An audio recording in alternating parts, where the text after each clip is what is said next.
Good morning, class 6th. Myself Manisha Chopra from Floridel Public School. Today we will start chapter 4 Civics Key Elements of a Democratic Government. ये हमारा second video lecture है. First में मैंने आपको democracy के बारे में समझाया था कि डेमोक्रेसी होती क्या है. उसके अलावा एक स्टोरी बताई थी माया नायडू की, जिसे ये पता चलता है कि अपार्थाइड यानी रेशियल डिस्क्रिमिनेशन के वजह से किसी बच्चे को मार दिया गया था जस्ट बिकॉज कि वो उसके खिलाफ आवाज़ उठा रहा था. आज जो हमारा टॉपिक है वो है पार्टिसिपेशन. पार्टिसिपेशन का मतलब होता है कि कौन कौन किस काम में पार्टिसिपेट कर रहा है. Why do we have regular election. क्यों हमें रेगुलर इलेक्शन की रिक्वायरमेंट रहती है. You have already read in the previous chapter that people make the decision in a democracy.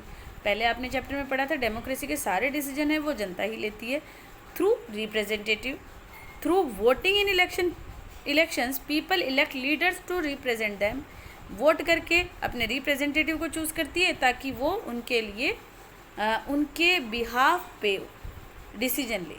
These representatives take decision on behalf of the people. In doing so it is assumed that they will keep in mind the voice and interest of the people. वो ये सोच के उस particular बंदे को या party को vote करते हैं कि हमने इस पार्टी को वोट किया है तो वो हमारी ज़रूरत के हिसाब से, हमारी नीड को पूरे करने के हिसाब से वर्क करेगी. All governments are elected for fix period. जितनी भी गवर्नमेंट है वो फिक्स पीरियड टाइम पीरियड के लिए होती है. इंडिया के अंदर 5 ईयर का टाइम पीरियड है. Once elected, government can stay in power only for that period. एक बार इलेक्शन हो गया तो वो गवर्नमेंट, जैसे इंडिया में 5 साल का इलेक्शन टाइम पीरियड है तो 5 साल के लिए वो गवर्नमेंट इंडिया में बनी रहेगी.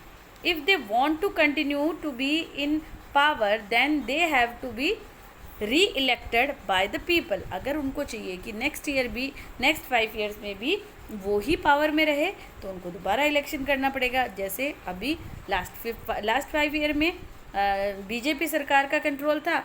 इस बार जब री इलेक्शन हुए तो भी जनता ने बीजेपी पर फेथ रखा और उनको दोबारा इलेक्ट किया. This is a moment when people can sense their power in a democracy. Election वो टाइम होता है जब लोगों को अपने पावर का पता चलता है. In this way the power of the government gets limited by regular elections. और गवर्नमेंट अपने पावर को लिमिटेड करती है रेगुलर इलेक्शंस के थ्रू. अगर इलेक्शन रेगुलर नहीं होंगे तो लोग अपने पावर का मिसयूज़ करेंगे और उस मिसयूज़ को रोकने का काम जो है वो रेगुलर इलेक्शंस ही करते हैं. Other ways of participating. दूसरा कौन सा वे है पार्टिसिपेटिंग करने का इलेक्शन में. Elections are usually held once in 5 year. आपको ये तो पता है कि 5 साल में एक बार इलेक्शन होते हैं. Besides voting, there are other way of participating in the process of government. इसके अलावा एक और वे है गवर्नमेंट में पार्टिसिपेट करने का. People participate by taking an interest in the working of the government and by criticizing it when required. Janata government के कामों में पार्टिसिपेट करती है और प्लस उनके कामों को क्रिटिसाइज़ भी करती है, उनकी गलतियों को भी गिनाती है. जब जनता को लगता है कि हाँ जी ये सरकार जो है वो सही से वर्क नहीं कर रही तो उनकी गलतियों को गिना के भी पार्टिसिपेट कर सकती है. In August 2005 when a particular government increase the money people had to pay for electricity. मतलब 2005 में क्या किया गवर्नमेंट ने, इलेक्ट्रिसिटी के बिल को बढ़ा दिया. People express their disapproval very sharply. तो जनता ने अपना गुस्सा दिखाया कि भाई हम अप्रूव नहीं करते कि क्यों आपने अचानक से इतने बिल बढ़ा दिए. They took out rallies and also organized a signature campaigning. Signature campaigning यानी कोई पर्टिकुलर टॉपिक से जो मुद्दा उठाया जाता है कि भाई हम है ना ये चीज़ नहीं मानेंगे, तो बहुत सारे लोगों ने इसमें पार्टिसिपेट किया और बिजली के जो रेट बढ़ाई गई थी उसके खिलाफ आंदोलन किया. The government tried to explain and defend its decision, but finally listen to the people's opinion and withdraw the increase. Government ने बहुत कोशिश की कि जनता को दबा सके, उनकी बात को नकार सके, लेकिन लास्ट में जनता की बात तो माननी पड़ती है क्योंकि जब इतने सारे लोग कोई एक टॉपिक पर बोलते हैं तो वो चीज़ तो माननी ही पड़ेगी. The government had to change its decision because it is responsible to the people. Government को अपने जो डिसीजन है वो उनको हर हाल में चेंज करना पड़ा। क्यों? क्योंकि वो जनता के जवाबदेही है। आप जनता के लिए कोई रूल बना रहे हो और आम पब्लिक पीपल जो हैं वो उससे खुश ही नहीं है, तो वो ऐसे रूल का कोई फ़ायदा नहीं होता। इसीलिए गवर्नमेंट को अपने जो डिसीजन है उसे वापस लेना पड़ता है।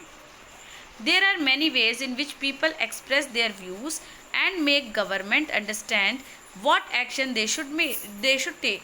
बहुत सारे व्यूज़ ऐसे भी हैं जिसमें पीपल अपने व्यूज़ गवर्नमेंट के लिए बोल सकते हैं कि वो गवर्नमेंट के खिलाफ क्या एक्शन ले सकते हैं। These includes धरना, rally, strike, signature campaign etcetera. Things that are unfair and unjust are also brought forward. जब भी कोई चीज़ उनको अनफेयर लगती है तो वो उसको आगे लेके जाते, गवर्नमेंट के सामने रखते हैं कि भाई आप ये काम सही नहीं कर रहे, तो उसके लिए वो रैलीज़ भी निकालते हैं, धरना भी देते हैं। न्यूज़पेपर, मैगज़ीन, टीवी ये भी एक इम्पॉर्टेंट रोल प्ले करते हैं गवर्नमेंट की इश्यूज़ को बाहर लाने का या किसी भी पर्टिकुलर टॉपिक के बारे में डिस्कशन करने का। जैसे आज के टाइम पे अभी करंट अफेयर अगर हम देखें तो आपने देखा होगा कोरोना के बारे में बहुत केसेस के बारे में हर टाइम जो है न्यूज़पेपर में आता रहता है या मैगज़ीन्स में आता रहता है, लोग उसके बारे में बोलते भी हैं, इसके लिए अवेयर भी कराते हैं। या सुशांत सिंह केस हुआ उसके बारे में भी लोग अवेयर करा रहे हैं, मतलब गवर्नमेंट को प्रेशराइज़ कर रही है आम पब्लिक, उसके फ़ैन फॉलोइंग कि भाई आप उनका जो केस है वो सुप्रीम कोर्ट वाले CBI को सौंपे। और जनता, क्योंकि हर एक गवर्नमेंट जनता के प्रति आंसरेबल है, तो उन्हें जनता के फेवर में, जनता के लिए अपना जो डिसीजन है वो चेंज करना पड़ता है। While it is true that a democracy allows people to participate, it is also true that not all section of a people are actually able to do so. Participate करने का तो कहती है लेकिन एक्चुअली में सारे पार्टिसिपेट नहीं करते। Another way for people to participate is by organizing themselves into social movement that seek to change the government and its functioning. social movement बनाए जाते हैं ताकि गवर्नमेंट को बदल सकें और उनके कामों को चेंज कर सकते हैं। Member of the minority community, Dalit, Adivasi, women and other are often able to participate in this manner. ये सारे लोग इसमें पार्टिसिपेट करते हैं।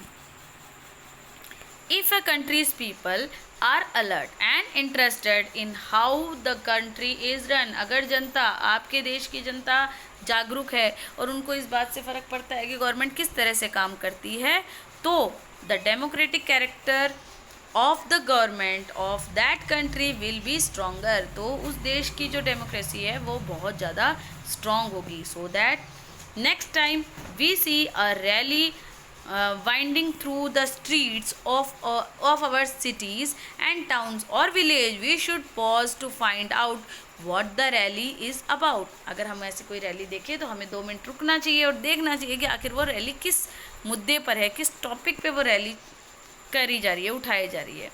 Who is participating in it? कौन पार्टिसिपेट कर रहा है इस रैली में, and what they are protesting about, और किस टॉपिक के खिलाफ वो अपनी आवाज़ उठा रहे हैं। This will help to give us a sense of how our government works. और इसी से हमें पता चलता है कि हमें एक सेंस मिलता है कि गवर्नमेंट हमारी किस तरह से वर्क कर रही है। That's it for today. Next video या नेक्स्ट ऑनलाइन क्लास जब भी होगी, then we will start from need to resolve conflict. Bye everyone. Take care. Read properly.